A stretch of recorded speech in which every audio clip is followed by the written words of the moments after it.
ತಾಲೂಕು ಮಟ್ಟದ ಮಹಿಳಾ ಜ್ಞಾನ ವಿಕಾಸ ಕಾರ್ಯಕ್ರಮದ ಅಡಿಯಲ್ಲಿ ಮಹಿಳಾ ವಿಚಾರಗೋಷ್ಠಿ ಕಾರ್ಯಕ್ರಮವನ್ನು ಹಮ್ಮಿಕೊಳ್ಳಲಾಗಿತ್ತು. ಆನೇಕಲ್ ತಾಲೂಕು ಆರಗದ್ದೆಯಲ್ಲಿರುವ ಶ್ರೀ ಚೆನ್ನಕೇಶ್ವರ ಕಲ್ಯಾಣ ಮಂಟಪದಲ್ಲಿ ಶ್ರೀ ಕ್ಷೇತ್ರ ಧರ್ಮಸ್ಥಳ ಗ್ರಾಮಾಭಿವೃದ್ಧಿ ಯೋಜನೆ ವತಿಯಿಂದ ಮಹಿಳಾ ಜ್ಞಾನ ವಿಕಾಸದ ಕಾರ್ಯಕ್ರಮದ ಅಡಿಯಲ್ಲಿ ಮಹಿಳಾ ವಿಚಾರಗೋಷ್ಠಿ ಕಾರ್ಯಕ್ರಮವನ್ನು ಹಮ್ಮಿಕೊಳ್ಳಲಾಗಿತ್ತು. ಹಾಗೆ ಈ ಒಂದು ಕಾರ್ಯಕ್ರಮದಲ್ಲಿ ಕೆಲವು ಸಾಂಸ್ಕೃತಿಕ ಕಾರ್ಯಕ್ರಮಗಳು ಹಮ್ಮಿಕೊಳ್ಳಲಾಗಿತ್ತು. ಈ ಕಾರ್ಯಕ್ರಮದ ಅಧ್ಯಕ್ಷತೆಯನ್ನ ಬೆಂಗಳೂರು ಬಿಡಿಸಿಸಿ ಬ್ಯಾಂಕ್ ನಿರ್ದೇಶಕರಾದ ಕೆ.ಎಸ್. ನಟರಾಜ್ ರವರು ವಹಿಸಿದ್ದರು.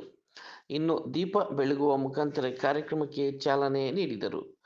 ಮಹಿಳೆಯರ ಪರ ಕಾನೂನು ಅರಿವನ್ನ ಜಿಗಣಿ ಆರಕ್ಷಕ ಉಪನಿರೀಕ್ಷಕರು ಶಬಾನಾ ಯೂಸೆನ್ ಮಖಾನದರ್ ಮತ್ತು ಆರೋಗ್ಯದ ಬಗ್ಗೆ ಬೆಂಗಳೂರು ಕಾರ್ಡಿಯಾಟಿಕ್ ಸ್ಪೆಷಲಿಸ್ಟ್ ವಿಕ್ಟೋರ್ ಆಸ್ಪತ್ರೆಯ ಹೆಸರಾಂತ ಡಾಕ್ಟರ್ ರಮ್ಯಾ ರವರು ಮಹಿಳೆಯರಿಗೆ ಅರಿವನ್ನ ಮೂಡಿಸಿದರು. ಇನ್ನು ಅನೇಕ ಸ್ವಸಹಾಯ ಸಂಘಗಳಲ್ಲಿ ಹೆಚ್ಚಿನ ಲಾಭಾಂಶಗಳನ್ನು ಗಳಿಸಿರುವ ಸಂಘಗಳಿಗೆ ಹಾಗೂ ಸಾಂಸ್ಕೃತಿಕ ಕಾರ್ಯಕ್ರಮದಡಿಯಲ್ಲಿ ಭಾಗವಹಿಸಿದವರಿಗೆ ಮತ್ತು ರಂಗೋಲಿ ಸ್ಪರ್ಧೆಯಲ್ಲಿ ಗೆದ್ದಂತಹ ಮಹಿಳೆಯರಿಗೆ ಬಹುಮಾನಗಳನ್ನು ವಿತರಿಸಲಾಯಿತು.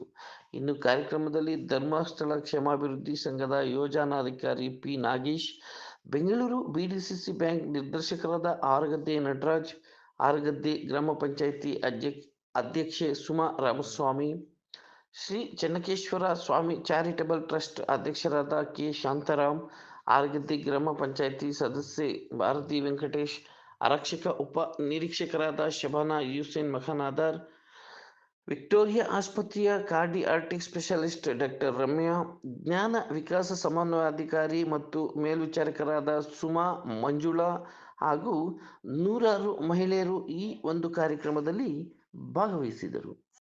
ಆರಗದ್ದೆಯಲ್ಲಿ ಧರ್ಮಸ್ಥಳ ಸಂಸ್ಥೆ ವತಿಯಿಂದ ಇವತ್ತು ಮಹಿಳೆಯರಿಗೆ ಒಂದು ವಿಚಾರ ಸಂಕಿರಣವನ್ನು ಹಮ್ಮಿಕೊಂಡಿದ್ದಂಥ ಸಂದರ್ಭದಲ್ಲಿ ಉತ್ತಮವಾದಂಥ ಸಂಪನ್ಮೂಲ ವ್ಯಕ್ತಿಗಳಿಂದ ಕರೆಸಿ ಅವರಿಗೆ ಮಾಹಿತಿಯನ್ನು ನೀಡೋದ್ರ ಜೊತೆಗೆ ಅವರಿಗೆ ಯಾವ ರೀತಿ ಸಮಾಜದಲ್ಲಿ ಬದುಕಬೇಕು ಅನ್ನೋದ್ರ ಬಗ್ಗೆ ಮಾಹಿತಿಯನ್ನು ನೀಡಿ ಇವತ್ತು ಸಮಾಜದಲ್ಲಿ ಭಾಳ ಜವಾಬ್ದಾರಿ ಇರತಕ್ಕಂಥದ್ದು ಮಹಿಳೆಯರಿಗೆ ಕೊಟ್ಟರೆ ಅದನ್ನು ಚೆನ್ನಾಗಿ ನಿಭಾಯಿಸ್ತಾರೆ ಅನ್ನೋದನ್ನು ಸರ್ಕಾರಕ್ಕೆ ಸಮಾಜಕ್ಕೆ ಅರಿವಾಗಿದೆ. ಈ ಸಂದರ್ಭದಲ್ಲಿ ಅವರನ್ನು ಸಮಾಜಮುಖಿಯಾಗಿ ಹೋಗುವಂಥ ಸಂದರ್ಭದಲ್ಲಿ ಅನೇಕ ನ್ಯೂನತೆಗಳಿರ್ತವೆ. ಆ ನ್ಯೂನತೆಗಳನ್ನು ಸರಿಪಡಿಸ್ಕೊಂಡು ಇವತ್ತು ಯಾವ ರೀತಿ ಬದುಕಬೇಕು, ಎಂತೆಂಥ ಸಂದರ್ಭಗಳು ಬರ್ತವೆ, ಆ ಸಂದರ್ಭಗಳಲ್ಲಿ ಆರೋಗ್ಯ ಸಮಸ್ಯೆ ಇರ್ಬೋದು, ಕಾನೂನಾತ್ಮಕವಾದಂಥ ಸಮಸ್ಯೆಗಳಿರ್ತಕ್ಕಂಥದ್ದು, ಈ ಒಂದು ಕಾರ್ಯಕ್ರಮಗಳು ಮಾಡಬೇಕಾದ್ರೆ ಬರ್ತಕ್ಕಂಥ ತೊಂದರೆಗಳು ಯಾವ ರೀತಿ ಬರ್ತದೆ, ಅದನ್ನೇ ಯಾವ ರೀತಿ ನಿಭಾಯಿಸ್ಕೊಂಡು ಹೋಗಬೇಕು ಅನ್ನೋದಕ್ಕೆ ಅರಿವನ್ನು ಮೂಡಿಸೋದಕ್ಕೆ ಬರೀ ಅವ್ರನ್ನ ಸಾಲ ಕೊಡೋದು, ಸಾಲ ಸಂಪನ್ಮೂಲ ಮಾಡೋದಲ್ಲ, ಅದ್ರ ಜೊತೆಗೆ ಸಮಾಜಮುಖಿಯಾಗಿ ಕೆಲಸ ಮಾಡೋದು ಯಾವ ರೀತಿ, ಸಮಾಜದಲ್ಲಿ ಅವ್ರ ಜವಾಬ್ದಾರಿ ಏನು, ಅವ್ರ ಜೀವನ ನಿರ್ವಹಣೆ ಹೇಗೆ, ಇವೆಲ್ಲವನ್ನು ಭಾಳ ಅತ್ಯುತ್ತಮವಾಗಿ ಮಾಹಿತಿಗಳನ್ನು ಕೊಡೋದ್ರ ಮುಖಾಂತರ ಈ ಒಂದು ಒಳ್ಳೆಯ ಕಾರ್ಯಕ್ರಮವನ್ನು ಹಮ್ಮಿಕೊಂಡಿದ್ರು.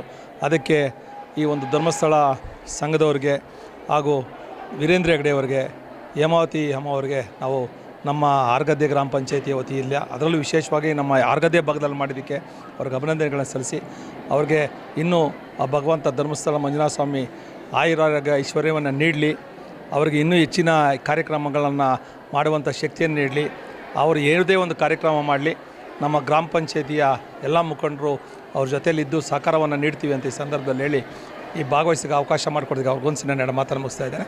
ಜೈ ಹಿಂದ್ ಜೈ. ಮಂಜುನಾಥಯ್ಯ ನಮಃ. ಕ್ಷೇತ್ರದ ಮಂಜುನಾಥ ಸ್ವಾಮಿ ಸ್ಮರಣೆ ಮಾಡಿಕೊಂಡು ಪರಮ ಪೂಜ್ಯರು ಮತ್ತು ಶ್ರೀಯಮ್ಮನವರ ಆಶೀರ್ವಾದವನ್ನು ಬೇಡಿಕೊಳ್ಳುತ್ತಾ, ವಿಶೇಷವಾಗಿ ನಮ್ಮ ಬೆಂಗಳೂರು ಗ್ರಾಮಾಂತರ ಜಿಲ್ಲೆಯ ಆನೇಕಲ್ ತಾಲೂಕಿನ ಹರಗದ್ದೆಯಲ್ಲಿ ಮಹಿಳಾ ಜ್ಞಾನ ವಿಕಾಸ ಕಾರ್ಯಕ್ರಮದ ಅಡಿಯಲ್ಲಿ ಜ್ಞಾನ ವಿಕಾಸ ವಿಚಾರಗೋಷ್ಠಿ, ಕಾನೂನು ಮತ್ತು ಆರೋಗ್ಯದ ಬಗ್ಗೆ ಅರಿವು ಬಗ್ಗೆ ತಾಲೂಕು ಮಟ್ಟದ ಕಾರ್ಯಕ್ರಮವನ್ನು ಹಮ್ಮಿಕೊಂಡಿದ್ದೇವೆ. ಈ ಕಾರ್ಯಕ್ರಮ ಅತ್ಯಂತ ಯಶಸ್ವಿಯಾಗಿ ಆಗಿದೆ.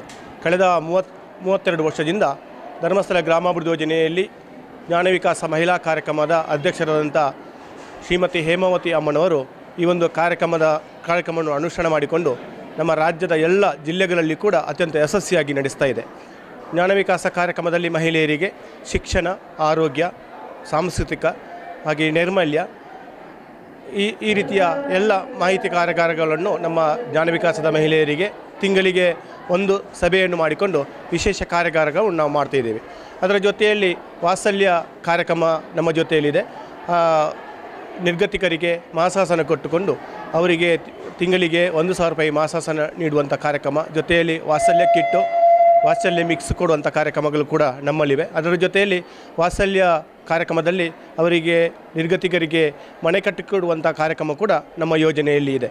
ಈ ಒಂದು ನಿಟ್ಟಿನಲ್ಲಿ ನಮ್ಮ ಧರ್ಮಸ್ಥಳ ಗ್ರಾಮ ಯೋಜನೆಯಲ್ಲಿ ಸುಮಾರು 257 ಯೋಜನಾ ಕಚೇರಿಯಲ್ಲಿ ಪ್ರತಿಯೊಂದು ಯೋಜನಾ ಕಚೇರಿಯಲ್ಲಿ ಇಂಥ ಕಾರ್ಯಕ್ರಮಗಳು ಅತ್ಯಂತ ಯಶಸ್ವಿಯಾಗಿ ನಡೆದಿದೆ. ಇವತ್ತು ನಡೆದಂಥ ಕಾರ್ಯಕ್ರಮ ಅತ್ಯಂತ ಯಶಸ್ವಿಯಾಗಿದೆ. ಸುಮಾರು 500ರಿಂದ 750 ಜನರು ಈ ಕಾರ್ಯಕ್ರಮದಲ್ಲಿ ಭಾಗವಹಿಸಿ ಈ ಸದುಪಯೋಗ ಪಡಿಸಿಕೊಂಡಿದ್ದಾರೆ. ಇಲ್ಲಿಯ ಗ್ರಾಮ ಪಂಚಾಯತ್ ಸದಸ್ಯರುಗಳು, ಒಕ್ಕೂಟದ ಪದಾಧಿಕಾರಿಗಳು, ಊರಿನ ಮಹನೀಯರು ಎಲ್ಲರೂ ಕೂಡ ಪೂರ್ಣ ಸಹಕಾರ ಜೊತೆಯಲ್ಲಿ ಆ ಕಾರ್ಯಕ್ರಮ ಯಶಸ್ವಿಯಾಗಿ ಆಗಿದೆ ಅಂತ ಹೇಳಲಿಕ್ಕೆ ನಾನು ಸಂತೋಷಪಡ್ತೇನೆ.